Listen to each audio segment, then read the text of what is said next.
The CEO's million-dollar salary and millions spent on travel, conventions, lobbying fees, all are raising major eyebrows among senators. And this time it's not corporate executives in their sights, but rather executives of a very popular and long-standing charity.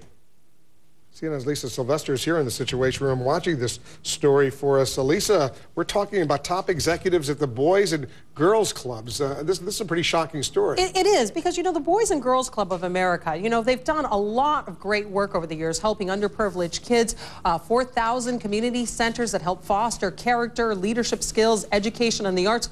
And last December, President Obama visited one of their clubs reading to kids. But now the group's executives are coming under fire. 4 Republican senators want to know more about the national group's finances, and we'll start here with their 2008 tax records. The president of the nonprofit organization has a base salary of $360,000, a performance bonus of an additional $150,000, and then on top of that, an annual benefits package including contributions to a retirement fund totaling more than $477,000. So total annual compensation for their president, $988,591. You see that number there. Well, the senators are also inquiring about, in 2008, the fact that the group spent a little more than $4 million on travel, nearly $500,000 on lobbying, and more than $1.5 million on conferences and meetings. Senator Clip of Grassley says this is all coming at a time when several Boys and Girls Clubs have had to close because of a lack of funding.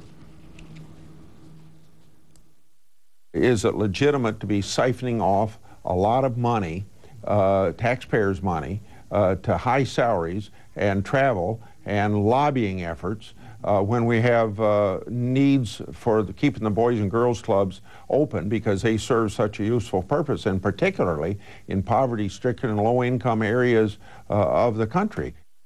The group today, though, is defending its expenses. The $4 million in travel, well, they say that covers 350 national staff members who often are visiting local clubs. And they say their lobbying fees and CEO Roxanne Spillet's pay are comparable with other charitable organizations. Our CEO's compensation, her executive compensation, is totally in line with similar nonprofit organizations. If you look at the lists that are published online about the nonprofit sector, you would even find that her salary and her overall compensation is lower than many comparable executives. But here's the clincher. The reason why Senate lawmakers are looking into all of this, it's because it's taxpayer dollars involved. About 40% of the Boys and Girls revenue actually comes from federal funds. They're now seeking a reauthorization of $425 million over the next 5 years, Wolf. Because a lot of people just don't understand. If a member of Congress or a cabinet member can live on $200,000, let's say, a year, $1 million a year for a CEO of Boys and Girls Club, which does such important work all over that's going to shock a lot of people, and no doubt people are going to say, well, why should I give money to them if that money is going to go for these kinds of salaries? And that's what the problem is, because there is a genuine need for these clubs, but there's a concern, and this is what Senator Grassley is saying. He's concerned that the money just isn't trickling down to the boys and girls who actually need the money, and instead it's going to high administrative costs, and that's why he wants to take a closer look, and that's why he's asking these answers before they write out a $425 million check. Yeah, this is going to cause a lot of consternation out there. Lisa, thanks for